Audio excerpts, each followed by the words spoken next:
My daughter came home from school with a drawing, and the mom she painted wasn't me.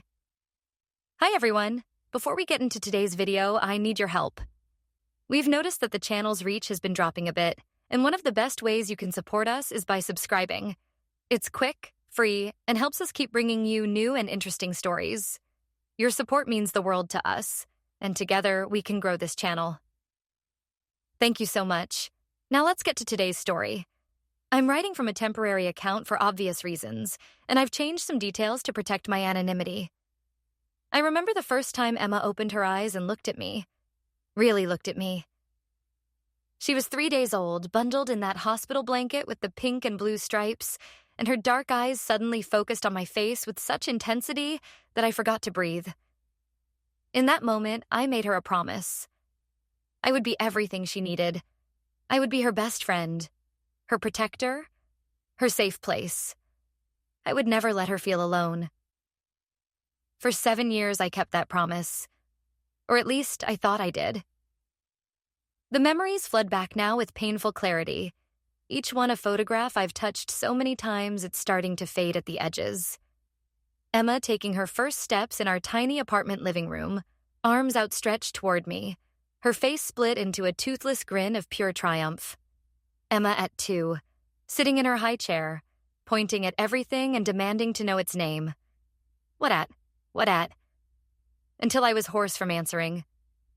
Emma at 4, dressed as a butterfly for her preschool play, wings slightly crooked, waving frantically from the stage when she spotted me in the audience. I was always there. Every recital, every parent-teacher conference, every scraped knee and bad dream. When she lost her first tooth, we wrote a letter to the tooth fairy together, her tiny hand wrapped around the pencil, my hand steadying hers. When she came home crying because Mia said her drawings were ugly, I held her for an hour and we made an art gallery on the refrigerator with every picture she'd ever made. Our mornings had a rhythm to them, a comfortable pattern we'd perfected over the years. I'd wake her at 7, singing softly. Good morning, it's time to rise and shine. The same silly song my mother sang to me. She'd stumble into the kitchen in her mismatched pajamas, hair in a cloud around her face, and climb into her chair. While I made breakfast, she'd tell me her dreams. They were elaborate, impossible stories about flying horses and talking trees and castles made of ice cream. I listened to every word. Tuesday mornings, we made pancakes. Emma liked to help, standing on the step stool by the stove, carefully pouring circles of batter onto the griddle. Saturday afternoons were for the library, where she'd stack books in my arms until I could barely see over them. Sunday evenings, we'd curl up on the couch together, her small body tucked against mine, and watch nature documentaries. She was obsessed with octopuses for 6 months straight. Our bedtime routine was sacred. Bath at 8, stories at 8:30, lights out by 9. But the lights out time was flexible, because after the official story, there were always more conversations. Emma would ask questions. Big questions. Impossible questions. Why do people die? Where do thoughts come from? If you could talk to animals, which one would you choose? I never rushed these moments.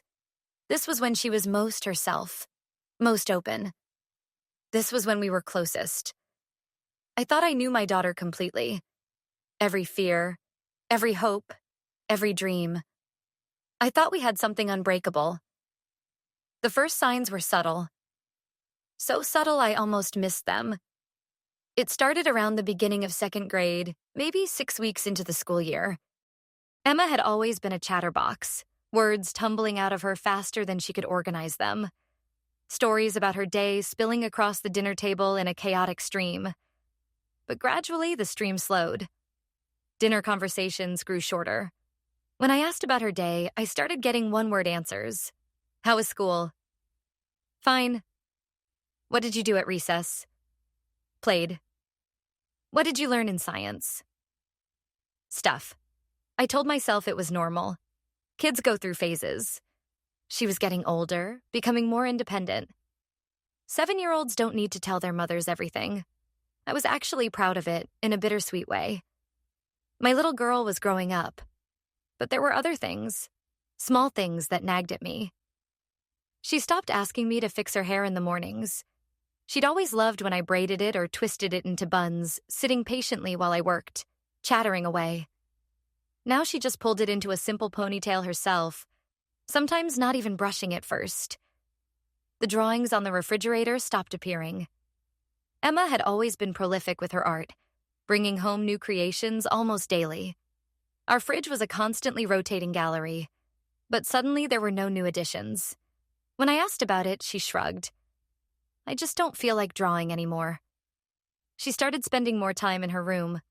Door closed, not quite locked, but might as well have been. When I knocked and peeked in, she'd be sitting on her bed, staring at nothing or reading or organizing her stuffed animals for the 100th time. I'm fine, Mom, she'd say before I could ask. Just want some quiet time. Our bedtime conversations grew shorter, too. The big questions stopped coming. She'd listen to her story, give me a kiss, and roll over to face the wall. I'm sleepy, she'd mumble when I tried to linger. I told myself not to worry. I told myself she was just adjusting to second grade, to new teachers, to growing up. Kids need space. Hovering mothers create dependent children. I was doing the right thing by giving her room to breathe. But late at night, alone in my own bed, I couldn't shake the feeling that I was losing something.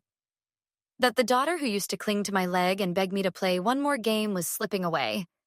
And I didn't know how to hold on without clutching too tight. I tried to reconnect. I suggested we bake cookies together. She said she had homework. I proposed a movie night. She said she was too tired.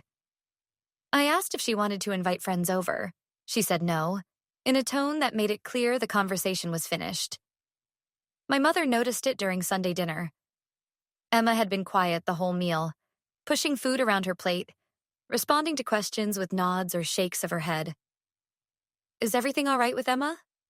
My mother asked when we were alone in the kitchen doing dishes. She's fine, I said automatically, just tired from school.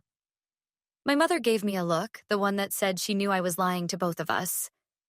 She seems distant. She's 7, Mom. She's becoming her own person. Even 7-year-olds should smile occasionally. I wanted to argue, but I couldn't, because she was right. Emma barely smiled anymore. The bright, bubbling joy that had defined her personality had dimmed to something muted and gray. That night, I resolved to talk to her. Really talk to her. Find out what was happening in that little head. What had caused this shift. But I didn't. Every time I tried to start the conversation, the words died in my throat. What if she confirmed my fears? What if she told me she didn't want to spend time with me anymore? That I annoyed her? That she'd outgrown me? I couldn't bear it. So I waited, telling myself the right moment would present itself. The right moment never came. Instead, October 14th came, a Thursday. Cloudy and cool, the kind of day that smells like dying leaves and wood smoke. Emma came home from school at her usual time, 3:30. I was working from home that day, laptop open at the kitchen table, half watching the door while I typed up a report. She came in quietly. When had she stopped slamming the door?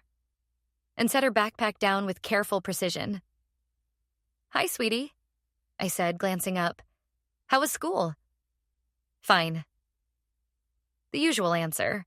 I expected her to head straight to her room as she'd been doing for weeks.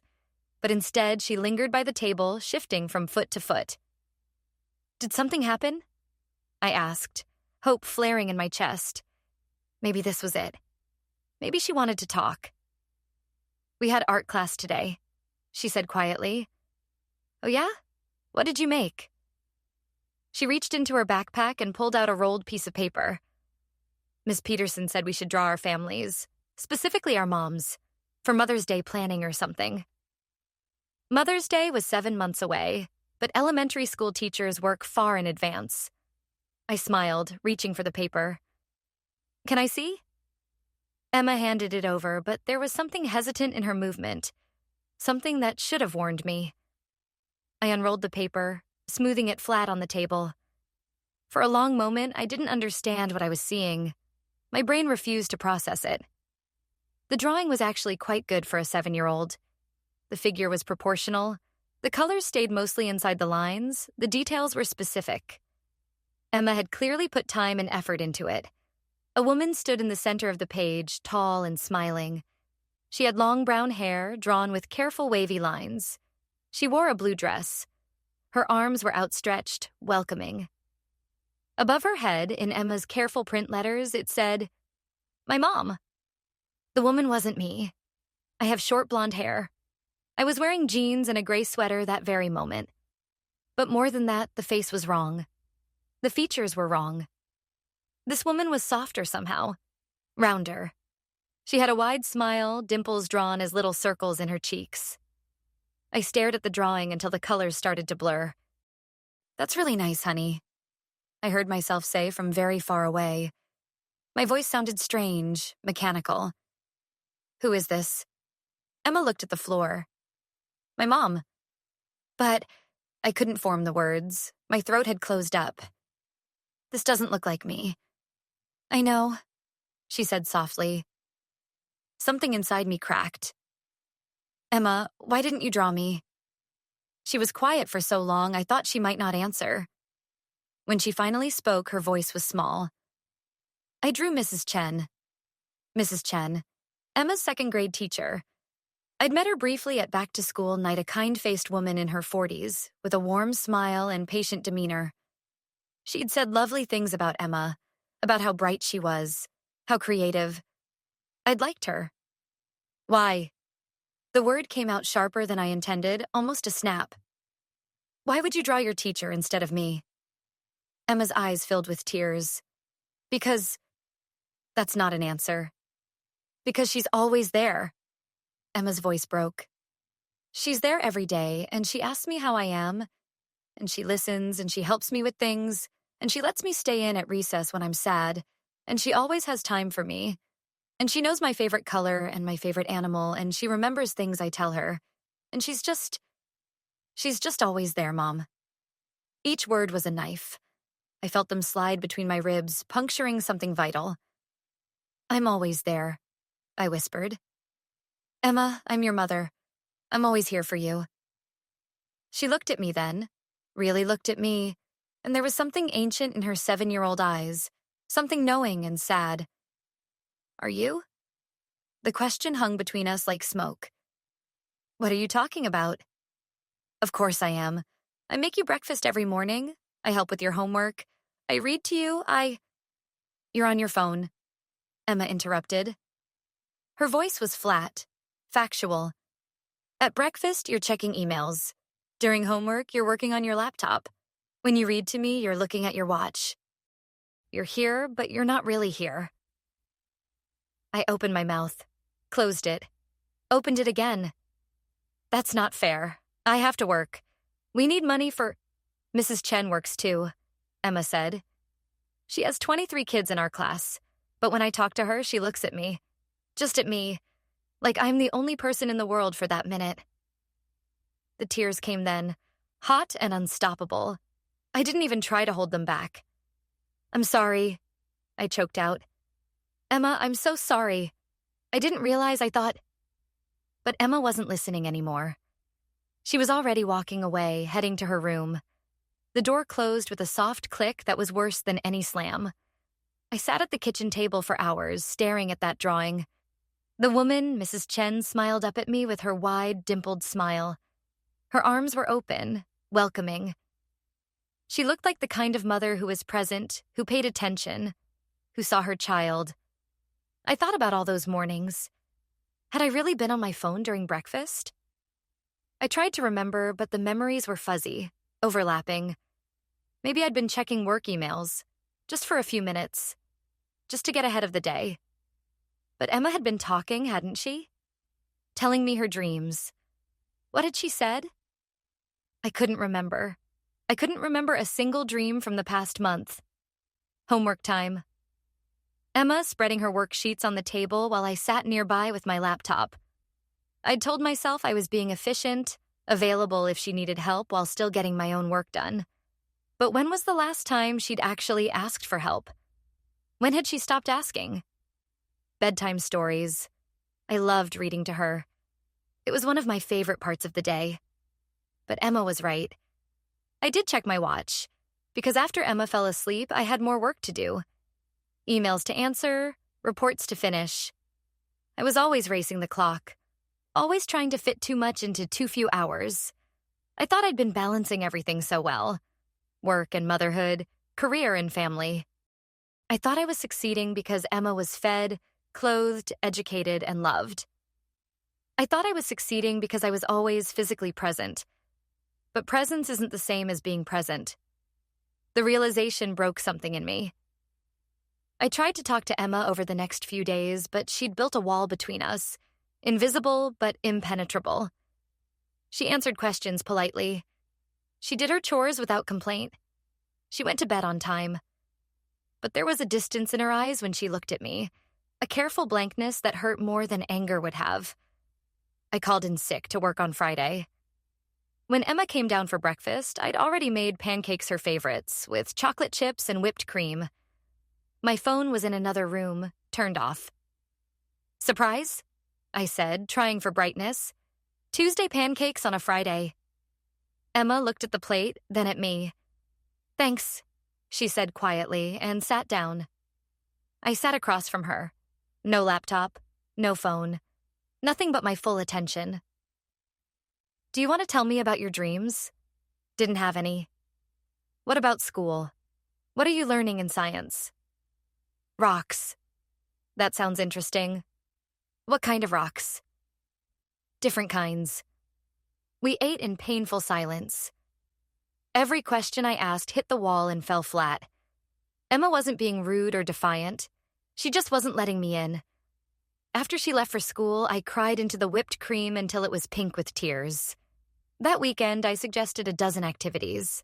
The library, she had homework, baking cookies. She wasn't hungry. A movie, maybe another time. Each rejection was polite but firm. Each one carved out a little more of my heart. Sunday night, I lay awake staring at the ceiling, thinking about Mrs. Chen. What did she have that I didn't? She wasn't Emma's mother.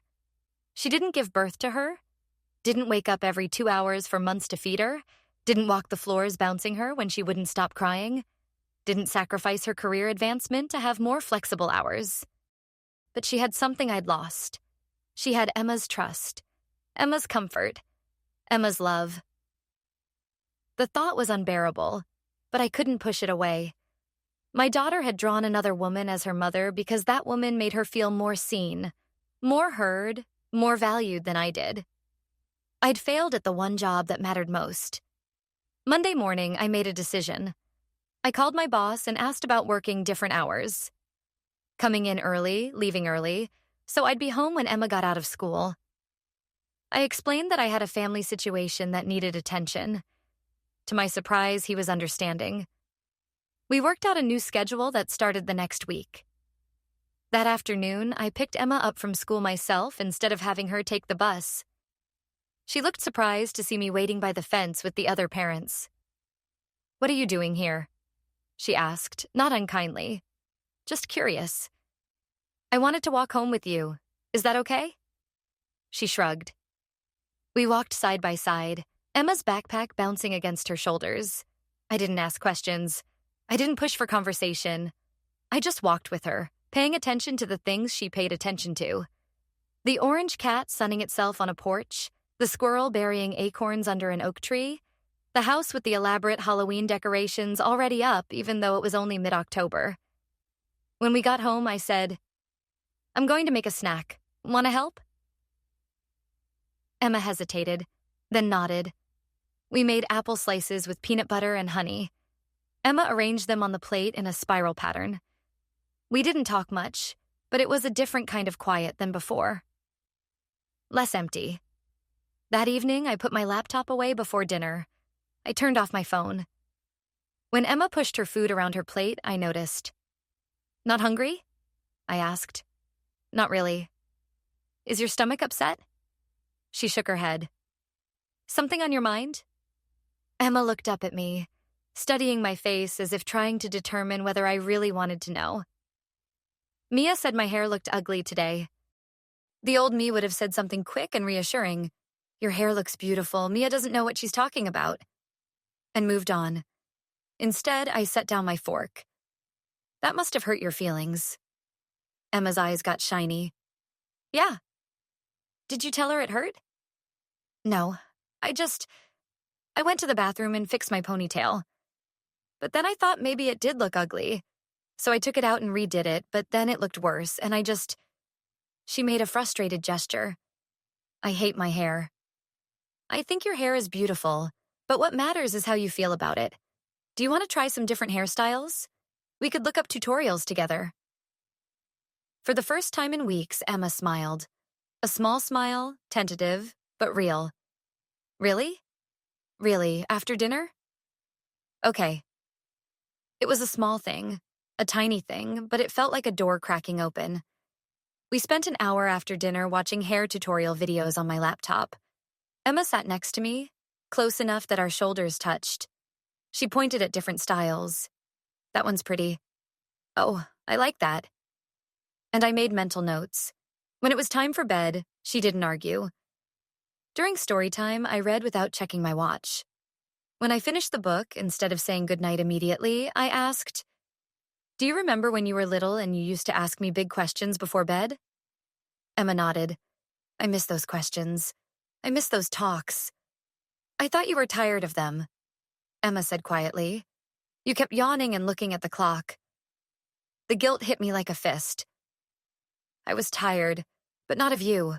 Never of you. I was tired from work, and I kept thinking about all the things I still had to do, and I wasn't being present with you.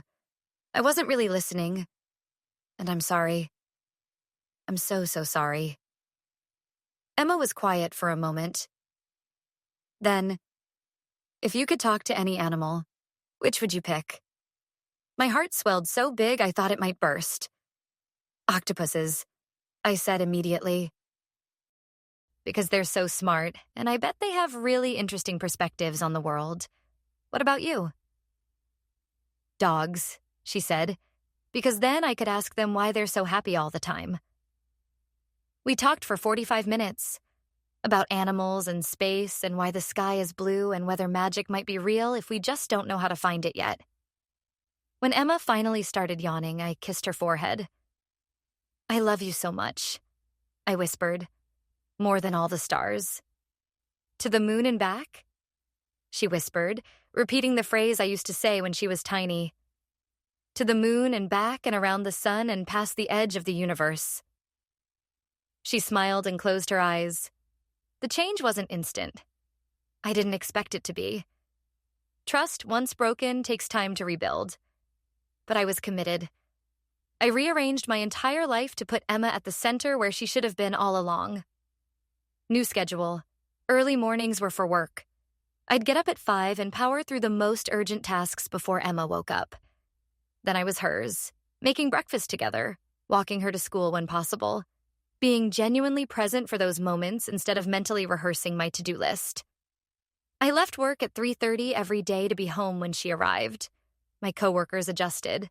My boss adjusted. The world didn't end because I set boundaries around my time. Homework hour became our time. I'd sit with Emma, not with my laptop, but with a book or a puzzle or just a cup of tea. Sometimes she needed help. Often she didn't. But I was there, available, present. Dinner became sacred. No phones, no TV, just us. Some nights we talked a lot. Some nights we didn't. But we were together, really together. Bedtime stories stretched longer. We started reading chapter books together, spending weeks on a single story, both of us eager to find out what happened next. The big questions came back gradually, like timid animals emerging from hiding. Weekends became adventure days. Some adventures were big hiking trails, children's museums, the zoo. Some were small, making a fort in the living room, having a teddy bear tea party, doing art projects that got paint everywhere. What mattered was that I was fully engaged. Phone in a drawer, laptop closed, just me and Emma making memories. One Saturday in November, we were at the park. Emma was on the swings, pumping her legs to go higher. I stood nearby, pushing her occasionally, watching her hair stream behind her like a banner. Higher, she called out, laughing. I pushed harder. She soared up, up, up, then back down. Her laughter rang out across the playground, bright and clear and joyful. The sound I'd been missing for months. When she finally jumped off, cheeks flushed and eyes sparkling, she ran to me. "Did you see how high I went?" "I saw. You were amazing." She hugged me, her skinny arms tight around my waist. "This is fun, Mom." 3 words. So simple. But they meant everything. "Yeah," I said, holding her close. "It really is." In December, Emma's class had a winter art show. Parents were invited to come see the displayed work. I made sure to request the afternoon off weeks in advance. The school cafeteria had been transformed into a gallery, children's artwork covering every available wall space. I walked through slowly, admiring the paintings and drawings and sculptures. Then I turned a corner and stopped. There, in a place of honor, was Emma's contribution. It was another drawing of a woman. But this time it was me. I recognized myself immediately. The short blonde hair was rendered in careful yellow strokes. I was wearing my favorite blue sweater, the one with the worn elbows that I refused to replace because it was so comfortable. I was smiling. Really smiling. Eyes crinkled at the corners. But what got me, what made my vision blur with tears, was that in the drawing I was holding Emma's hand. We were standing together, and between us, connecting us, was a bright red heart. The label beneath it read, "My Mom and Me," by Emma Santos. I stood there crying while other parents moved around me, until I felt a small hand slip into mine. "Do you like it?" Emma asked softly. I looked down at my daughter, at her hopeful face and uncertain smile. I squeezed her hand. "I love it," I managed to say. "It's the most beautiful thing I've ever seen."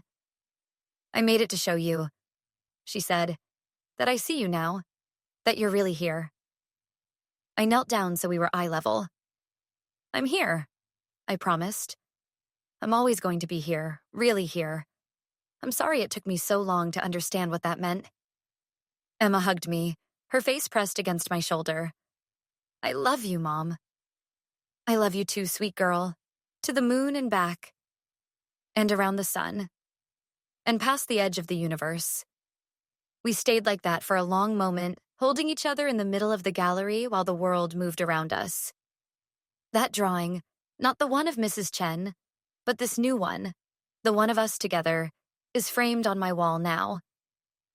I see it every morning when I wake up and every night before I sleep.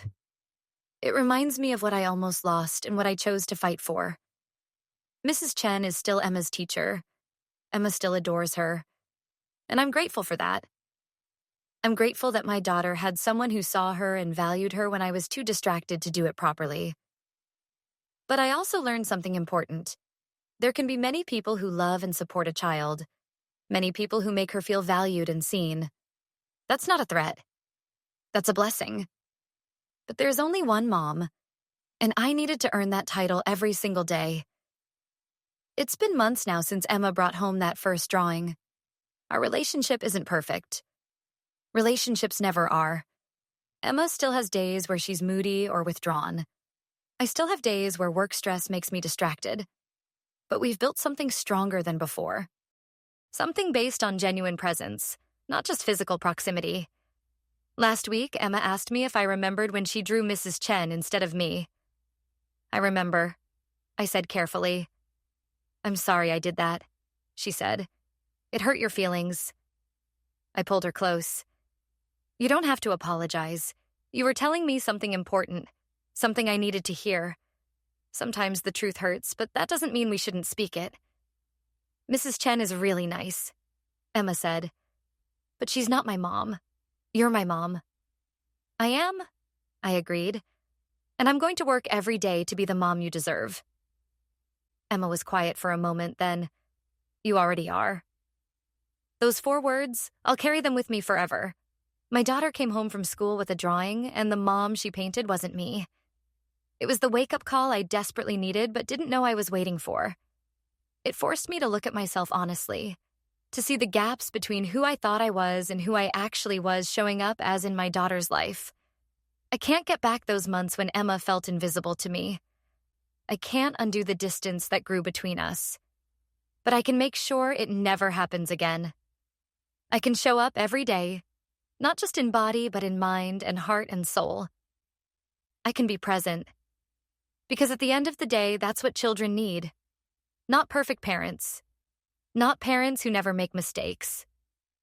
Just parents who see them, who listen to them, who make them feel like they matter. Emma matters.